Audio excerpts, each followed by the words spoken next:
Macdonald was up slightly against Donald by 0.1 of a second. He's still.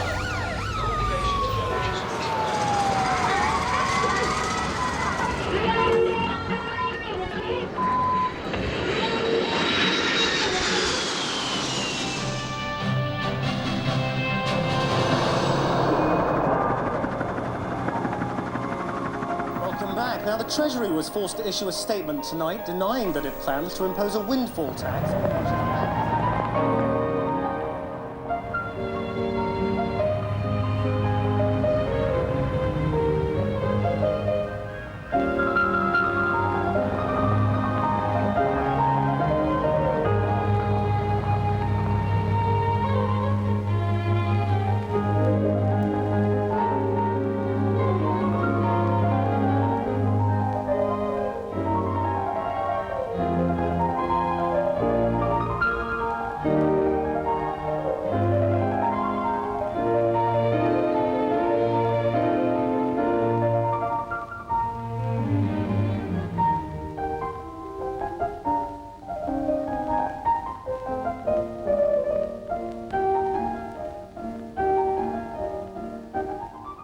I think Listen to Britain is an exemplary piece of film storytelling for all of us. And it gets the hairs on the back of your neck every time.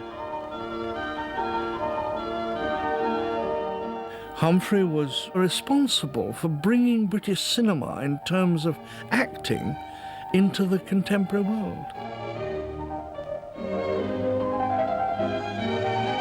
For those of us who were born after the war, we remember the war through Jennings's images. Because they are so vivid, because they're endlessly recycled in documentaries, what Jennings captured is our picture of the war.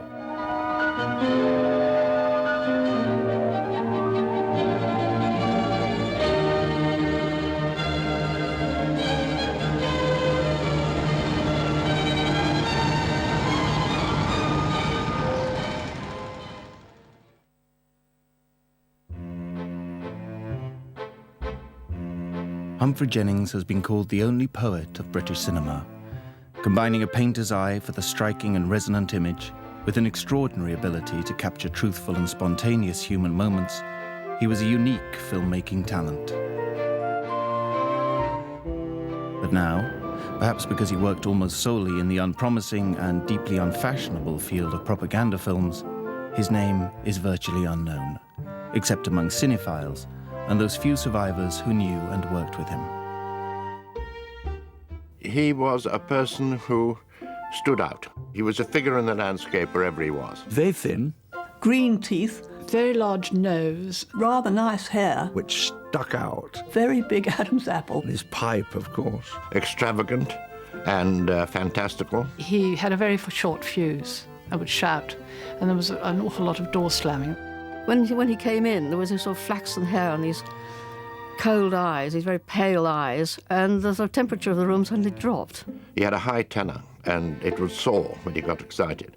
And he talked and he waved his hands around and he is excited about everything, and sometimes he could drive you mad because he talked such a lot.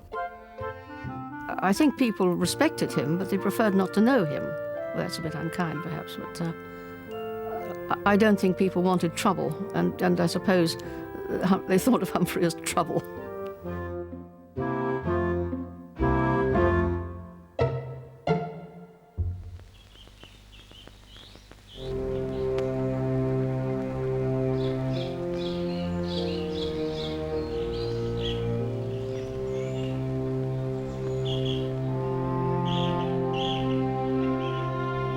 Humphrey Jennings was born into an artistic family in the isolated seaside community of Walberswick, Suffolk, in 1907.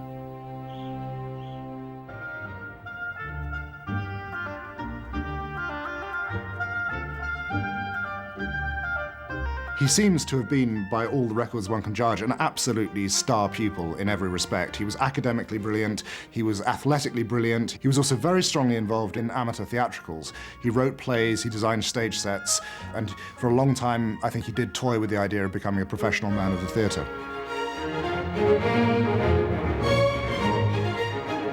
Jennings won a scholarship to Cambridge, where he shone both socially and academically.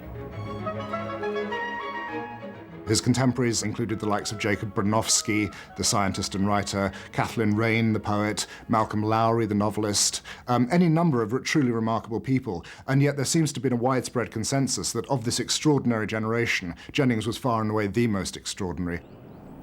Humphrey Jennings was perhaps the most formative influence of the people that I met at Cambridge.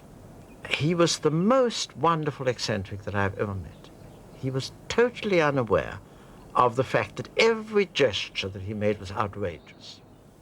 It looked as though Jennings was destined for just a dazzling academic career, that he could very easily have been like his friend William Empson and stayed with an academic life and gone on to do really remarkable stuff.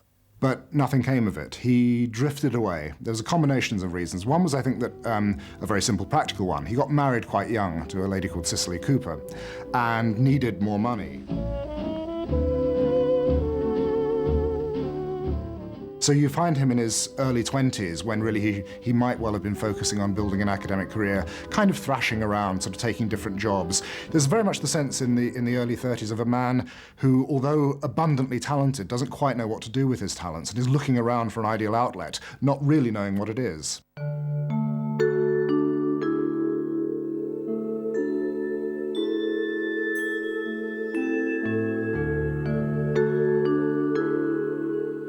He wanted to be a painter, and in fact in the early 30s he went to Paris for 6 months. This was after my parents were married, in an effort to paint. But I don't think he sold very many pictures, certainly not enough to live on.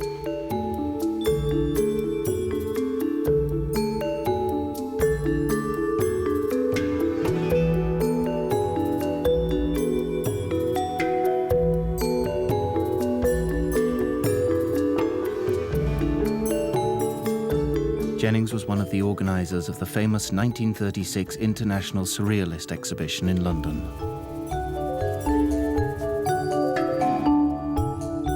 There are quite a few anecdotes on this exhibition. I mean, the most famous one is, of course, regards Salvador Dali. He lectured on a very sort of hot, sultry day of June from inside a deep-sea diving suit. Nobody could hear a thing. Included in the show were quite a number of Jennings's own works. He exhibited especially photographs and collage. The idea of collage is to bring two distant, remote realities, bring them together and create a third reality. You know, always trying to shock people out of their habits, not only mental habits, but also, and this is very crucial, especially with Jennings, visual habits. For example, there is magnificent photographs of the Elephant Gate in Bolton. It's a sort of grim street scene. And if you really screw your eyes onto the photo, you have indeed a pillar with a tiny elephant on it. And this is where the gates of the imagination open. Elephant, why? And the fact you see an elephant there triggers off a series of questions according to the individual.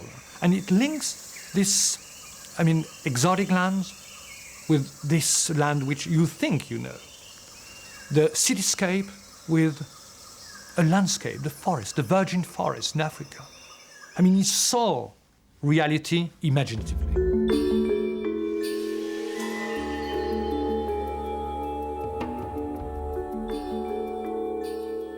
I think he was trying things out. First he tried out theatre, then he tried out painting, and then he went into films. I don't think with the expectation of remaining there. There seems little doubt that the main reason that Jennings became involved in film was just because he needed a bit of money. He was adequately interested in cinema, as all intellectuals of his generation were, but he never showed any prior signs of really wanting to be a filmmaker. The documentary film movement was boiling up.